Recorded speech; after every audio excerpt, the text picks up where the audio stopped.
Interest rate has been all-time high. It's been really hard for us, property investors, to find profitable properties that'll pay you more than the 6 to 7% bank interest rate. So here I am. I did short-term rental market analysis of the 330 UK cities and towns. I looked into which markets will bring you the most wealth gain in the next 10 years with cash flow from Airbnb and property appreciation. The three markets I found are less known areas. There are less than 1,000 active Airbnb listings in each of them. But it's not completely dead market. It's quite the opposite actually. There are more than 100 active Airbnb listings and most of them are booked for over 200 nights every year. Hello, this is Jay. I'm the founder and data scientist at Airbtics. I help individual investors to accelerate their path to financial freedom with our short-term rental data platform. It shows how much you can make on Airbnb. It also shows other important real estate metrics of a market, such as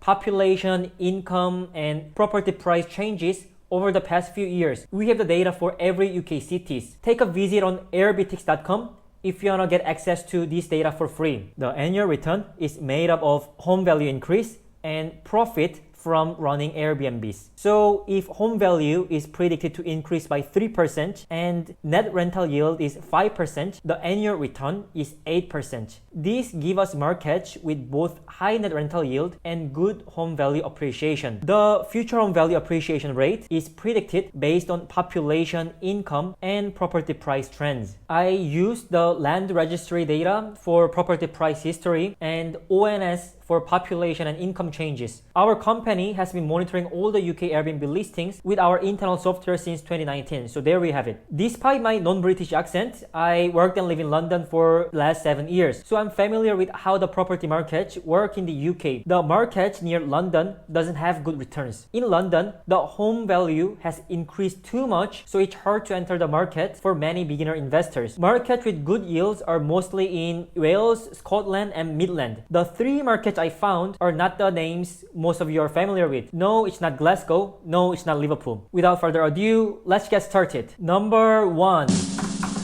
Caerphilly is a historical Welsh town 20 minutes away from Cardiff station via Valley Line. The average home value had increased by 40% between 2017 to 2022, which seems to prove that the demand is increasing in Wales for tourism. There are a good amount of year-round travelers to Wales. Caerphilly has an advantage of being very close to Cardiff, which has the main train station to the rest of the UK. The tourism in Wales will remain strong. There are 3 national parks like Snowdonia, and Wales is getting popular for extreme sports like hang gliding and downhill cycling. They have distinctive history and culture that will bring the people who are interested in those things. Let's get into the most important part, net rental yield. The thing is, the average one-bedroom property price is only a little over 100k, and it makes 30.3k per year by doing an Airbnb. The net rental yield for a one-bedroom property is 17.9%. Combine the cash flow and property appreciation, a typical house is expected to have an annual return at the rate of 23.3%. And there's actually a demand for glamping as well. They're not as popular as a detached house or a cabin, but you can still expect to make well over £15,000 per year, as you can see in this example. Number 2 is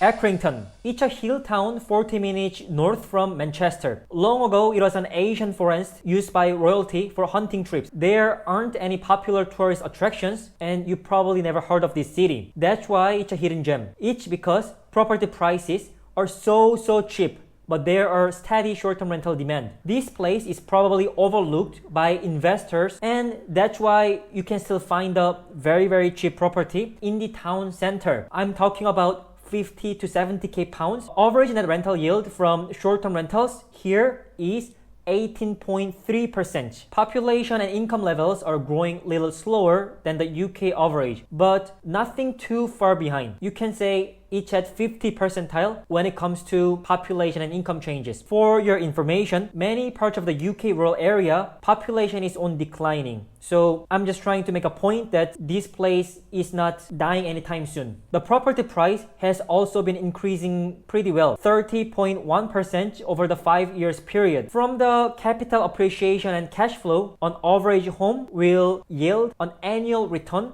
of 23%. This is how a typical property looks like in Accrington. This one is not in the town center, so this property can only be accessed via private transport. This host is providing EV charger, which is a good idea. The exterior looks like it was built a while ago, but without renovated inside, with a good furnishing and professional photos. A property like this makes £29,000 per year. This is why I recommend Accrington. The last hidden gem market is East Ayrshire. It's a council area little south away from Glasgow. What's really amazing about this city is the high short-term rental demand and lack of supply. I love this. There are only 134 Airbnb listings in the entire council area, and so many people from Glasgow are looking for a small weekend getaway in rural areas, and this town fits all that bills. So let's look at the actual numbers.